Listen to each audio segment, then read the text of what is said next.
केंद्रीय मंत्री रवनीत सिंह बिट्टू के राहुल गांधी पर दिए बयान के खिलाफ आज कांग्रेस के कार्यकर्ता सड़कों पर उतर आए और बिट्टू के खिलाफ कार्रवाई की मांग कांग्रेस पार्टी के कार्यकर्ताओं की तरफ से की जा रही है। अब यह मामला थाने से लेकर कोर्ट तक भी पहुंच गया है और इसी बीच बीजेपी के नेताओं के नए बयानों से विवाद और ज्यादा बढ़ गया है। रिपोर्ट देखिए। राहुल गांधी वो हिंदुस्तानी नहीं, राहुल गांधी खुद देश के नंबर 1 टेररिस्ट। केंद्रीय मंत्री रवनीत सिंह बिट्टू के राहुल गांधी पर दिए बयान के खिलाफ कांग्रेस ने मोर्चा खोला। दिल्ली से देहरादून तक और राजस्थान से तेलंगाना तक कांग्रेस कार्यकर्ता सड़क पर उतरे और केंद्रीय मंत्री पर कार्रवाई की मांग की। कांग्रेस एक तरफ कार्रवाई की मांग कर रही है तो वहीं बिट्टू अपने बयान पर कायम है। रवनीत सिंह बिट्टू ने राहुल गांधी को आतंकी क्यों कहा, इस बात का भी जवाब दिया। उनको इसके बारे में बोलते वक्त थोड़ी सी अपनी जबान कंट्रोल करके बोलना चाहिए। उसी तरह महाराष्ट्र में उनकी सरकार में सहयोगी दल का एक विधायक नेता प्रतिपक्ष जी का जुबान काटकर लाने वाले को 11 लाख रुपए इनाम देने का घोषित किया है। और आप देखना, ये जो नरेंद्र मोदी अभी भाषण दे रहा है, मैं आपको बता रहा हूं 6 महीने बाद, 7-8 महीने बाद ये घर से नहीं निकल पाएगा। हिंदुस्तान के युवा उसको ऐसा डंडा मारेंगे, इसको समझा देंगे। ने देखा, पता नहीं देखा या नहीं, वाराणसी में वो चप्पल मार दी किसी ने। अब आप इमेजिन कीजिए, चुनाव से पहले अगर कोई मारना भी जाता था डरता, तो वो जो डर था वो गायब हो गया, खत्म हो गया। आप हमें बोलने की बजाय, हमारे को बोलने की बजाय, आप अगर अपने लीडर पप्पू को समझाएं भी, वो कुछ सोच समझ के बोला करें, उनको क्लासेस लगाएं, उनकी ट्रेनिंग दें। हमारे प्रधानमंत्री जी को उनके लिए जब वो शब्द यूज करते हैं, उनके लिए जब बोलते हैं, उस टाइम आप कहां होते हैं। कांग्रेस थानों में एफआईआर की मांग कर रही है तो इस बीच यूपी के मंत्री रघुराज सिंह ने राहुल को आतंकी नंबर 1 बताते हुए विवाद को और हवा दे दी। The fight is about whether he, as a Sikh, is going to be allowed to wear his turban in India. Or he, as a Sikh, is going to be allowed to wear a kara in India. Or he, as a Sikh, is going to be able to go. Ravneet अकेले नहीं है जिनके निशाने पर राहुल है। केंद्रीय मंत्री हरदीप पुरी ने राहुल गांधी की सोच को जिन्ना वाली सोच करार दिया। केंद्रीय मंत्री ने यह बयान उसी अमेरिका में दिया जहां राहुल गांधी ने भारत में सिखों के पगड़ी और कड़ा पहनने पर रोक की बात कही थी। राहुल और केंद्रीय मंत्री दोनों के बयान सुनिए। देश के दुश्मन जो बारूद, गोली हर टाइम मारने की कोशिश करते हैं, उड़ाने की कोशिश करते हैं, जहाजों को, ट्रेन को, रोड को, जब वो लोग राहुल गांधी की सपोर्ट में आ गए, आप अंदाजा लगा लीजिए, राहुल गांधी खुद देश के नंबर 1 टेररिस्ट, अगर किसी को मेरे ख्याल से किस पे इनाम होना चाहिए पकड़ने के लिए, या देश का सबसे बड़ा दुश्मन जो जिसको लानना चाहिए एजेंसीज को, वो आज राहुल गांधी है। राहुल के अमेरिका में दिए बयान से विवाद शुरू हुआ था, लेकिन कांग्रेस ने एक रणनीति के तहत रवनीत के बयानों को मुद्दा बना लिया है। राहुल चर्चा में है, लेकिन उनके सिखों को लेकर दिया गया बयान कहीं पीछे रह गया। बीजेपी राहुल के बयान को मुद्दा बना पाती, इससे पहले नेताओं के बयान सुर्खियों में हैं। Bureau report, news 18।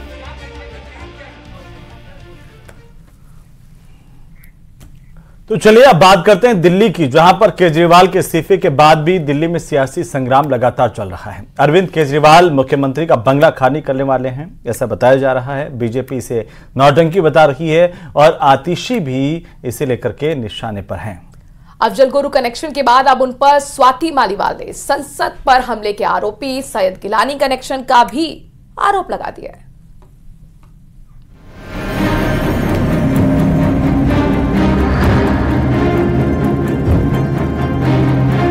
Arvind Kejriwal मुख्यमंत्री पद से इस्तीफा दे चुके हैं। दिल्ली के नए सीएम के लिए आतिशी के नाम का ऐलान किया जा चुका है, लेकिन सियासत अभी भी जारी है।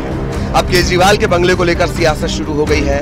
आम आदमी पार्टी के राज्यसभा सांसद संजय सिंह ने कहा है कि केजरीवाल की सुरक्षा को खतरा है, फिर भी उन्होंने सीएम आवास छोड़ने का फैसला लिया है। लेकिन बीजेपी को यह नाटक लग रहा है। हमने समझाने की कोशिश की कि ये घर सिर्फ मुख्यमंत्री के तौर पे ही नहीं बल्कि आपकी सुरक्षा की दृष्टि से भी जरूरी है। लेकिन उन्होंने तय किया कि हमारी रक्षा भगवान करेगा, ईश्वर करेगा। मैं 6 महीने जेल में रहा, खूंखार अपराधियों के बीच में रहा, लेकिन बावजूद इसके ईश्वर ने मेरी रक्षा की। ईश्वर ही मेरी रक्षा करेगा, मुझे घर की कोई चिंता नहीं। कि 15 दिन के अंदर अरविंद केजरीवाल वो घर छोड़ेंगे ना, 15 दिन में घर छोड़ने का ड्रामा किया जाएगा। उसके बाद जो इनकी नामित मुख्यमंत्री हैं वो उनको मनाने का प्रयास करेंगी। उसके बाद किसी झुग्गी झोपड़ी में या किसी छोटे फ्लैट में जाने का ड्रामा रचा जाएगा, कोशिश की जाएगी। वो दिखाया जाएगा कि आम आदमी पार्टी के जो हैं भ्रष्टाचारी मुख्यमंत्री कितने साधारण आदमी हैं, और फिर किसी ऑटो वालों को बुलवा के उससे थप्पड़ लगवाया जाएगा। ये सब स्क्रिप्टेड है। केजरीवाल तो निशाने पर है ही, नई सीएम आतिशी पर भी विवाद थम नहीं रहे। आम आदमी पार्टी की राज्यसभा सांसद स्वाति मालीवाल ने एक बार फिर आतिशी पर गंभीर आरोप लगाए। उन्होंने सोशल मीडिया पर लिखा कि संसद पर हमले के मामले में आरोपी डीयू के प्रोफेसर सैयद अब्दुल रहमान गिलानी से आतिशी के माता पिता के गहरे संबंध थे। कल उन्होंने कहा था कि आतिशी के माता पिता ने अफजल गुरु की फांसी रोकने के लिए चिट्ठी लिखी थी। मालीवाल ने यह भी लिखा है कि 2016 में अफजल गुरु की याद में प्रोग्राम किया गया था। उस प्रोग्राम में आतिशी मारलेना के माता पिता स्टेज पर गिलानी के साथ थे। उन्होंने अपने ट्वीट में कुछ पत्रों की कॉपी भी अटैच की है, जिनमें आतिशी के पिता और उनकी मां का नाम लिखा है। अफजल गुरु के बाद अब सैयद गिलानी। आम आदमी पार्टी की ही स्वाति मालीवाल आतिशी पर लगातार हमला बोल रही हैं। केजरीवाल भी निशाने पर हैं। इस्तीफा देकर बंगला खाली करने तक बीजेपी उनके हर कदम को नौटंकी बता रही है। Bureau report, news 18। और इसी बीच बाड़मेर से बड़ी खबर मिल रही है, बहुत बड़ी खबर सियासी हलकों से, जहां पर मेवाराम जैन ने अशोक गहलोत से मुलाकात की है। यह बड़ी खबर इस वक्त की, पूर्व मुख्यमंत्री और कांग्रेस पार्टी के वरिष्ठ नेता अशोक गहलोत से मिलने के लिए पहुंचे थे मेवाराम जैन। तो कांग्रेस से निलंबित पूर्व एमएलए मेवाराम अशोक गहलोत से मिलने पहुंचे। तस्वीर भी आपको दिखा रहे हैं। पूर्व सीएम अशोक गहलोत और कांग्रेस प्रभारी से मुलाकात हुई। अश्लील सीडी वायरल होने के बाद कांग्रेस ने निलंबित कर दिया था। मुलाकात के बाद अब कांग्रेस में वापसी के कयास चल रहे हैं। और ये बहुत बड़ी खबर आ रही है कांग्रेस के खेमे से, जहां पर अश्लील सीडी कांड के बाद मेवाराम को जिस कांग्रेस पार्टी ने बाहर का रास्ता दिखाया था, कई दिनों तक मेवाराम राजनीति से गायब रहे। उसके बाद अचानक से अब उनकी सक्रियता को लेकर कई सवाल खड़े हो रहे हैं। बाड़मेर के ही पश्चिमी राजस्थान के एक बड़े नेता कांग्रेस पार्टी के, उन्होंने आज ही ये बयान देकर कहा कि अगर कोई ऐसा व्यक्ति जिसकी छवि खराब थी, जिसका आचरण खराब था, वे उसके खिलाफ रहेंगे।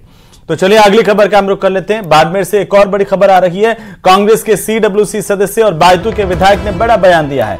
मेवाराम जैन की मुलाकात को लेकर बायतू विधायक की तरफ से बड़ा बयान दिया गया। कहा गया कि अशोक गहलोत से मेवाराम की मुलाकात के ऊपर हरीश चौधरी ने बयान देते हुए बताया कि चरित्रहीन ताकतों से समझौता नहीं करूंगा।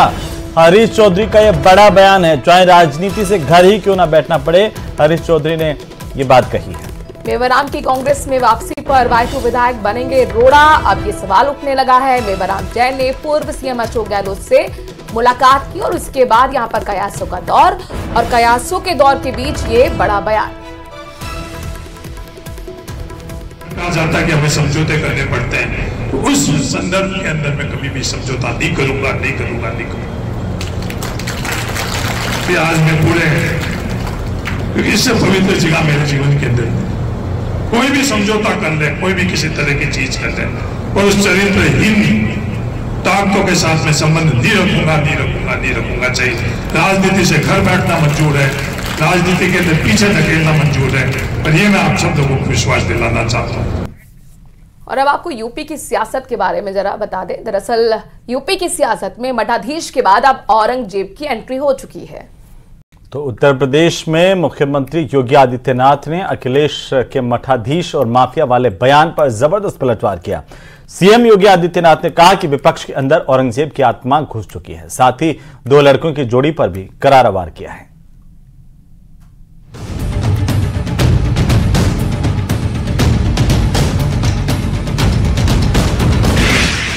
मठ मठाधीश और माफिया के बाद यूपी की सियासत में भस्मासुर औरंगजेब और अराजकता का आगाज हो चुका है। सियासी बाण छोड़े जा रहे हैं, जुबानी हमले हो रहे हैं और एक दूसरे के निशाने पर समाजवादी पार्टी और बीजेपी है।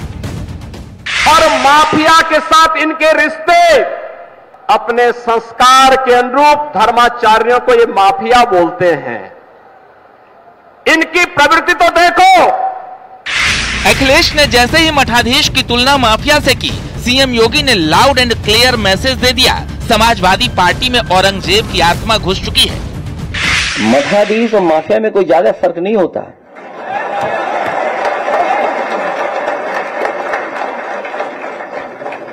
गुंडागिर्दी की चरम, अराजकता की चरम, हर दूसरे तीसरे दिन एक दंगा, हर माफिया के साथ इनके रिश्ते।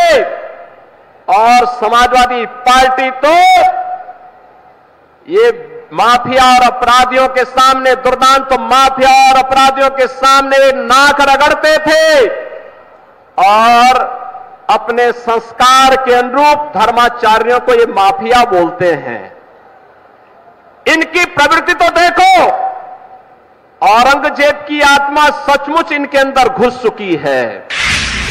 अखिलेश यादव ने जिस विवाद को जन्म दिया, कांग्रेस ने जिसका समर्थन किया, सीएम योगी उसका चुन चुन कर जवाब दे रहे हैं और उपचुनाव से पहले सियासी ग्राउंड तैयार कर रहे हैं। पहले 2017 के पहले की स्थिति क्या थी? बहनों और भाइयों, 2017 के पहले अगर उन सरकारों का बस चलता तो समाजवादी पार्टी की सरकार, अगर उनका बस चलता, या फिर कांग्रेस के नेतृत्व की केंद्र की सरकार 2014 के पहले देश के अंदर किस प्रकार के नजारे इन्होंने प्रस्तुत किए थे, उनके नजारे थे तो उत्तर प्रदेश सरकार की 2017 के पहले की सरकारों के कारगुजारियां भी थी। सीएम योगी भले ही गाजियाबाद में थे, लेकिन उन्होंने उन सभी 10 सीटों तक संदेश दिया जहां उपचुनाव होने वाले हैं। ऐसे में सीएम योगी के औरंगजेब और भस्मासुर वाले बयान पर अब सियासत भी शुरू हो चुकी है। देखिए, माननीय मुख्यमंत्री जी ने बिल्कुल सही कहा है। ये जो इंडी गठबंधन उर्फ घमंडिया गठबंधन है, ये सिर्फ एक राजनीतिक गठबंधन नहीं है, ये सनातन विरोधी गठबंधन है, ये साधु संतों का अपमान करने वाला गठबंधन है। उत्तर प्रदेश की सरकार ने पिछड़ों का आरक्षण का हक खा लिया। जो गुंडे और माफियाओं की बात करते हैं, उत्तर प्रदेश के माफिया के आगे नाक रगड़ने का काम किया। लोकसभा चुनाव में माफियाओं से समर्थन लिया, माफियाओं से चंदा लिया, माफियाओं को सुरक्षा दिया। समाजवादी पार्टी को भारतीय जनता पार्टी से सर्टिफिकेट की जरूरत है। यानी पहले अखिलेश ने मठाधीश की तुलना माफिया से की, तो अब सीएम योगी ने कह दिया समाजवादी पार्टी में औरंगजेब की आत्मा घुस चुकी है। इसका मतलब ये कि यूपी के सियासी संग्राम में जुबानी हमले और तीखे और तल्ख होने वाले हैं, क्योंकि ये तो सिर्फ अंगड़ाई है, आगे बहुत लड़ाई है। Bureau report, news 18।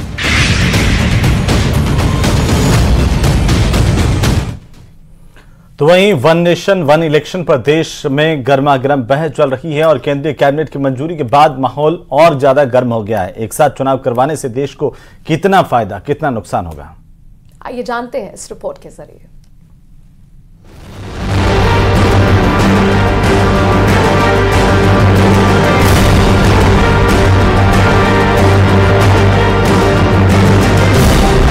केंद्र का बड़ा decision, one nation one election.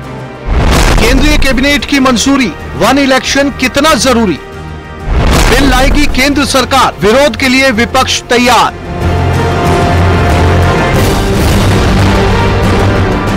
One nation one election को लेकर केंद्रीय कैबिनेट की मंजूरी ने सियासी माहौल और गर्म कर दिया है।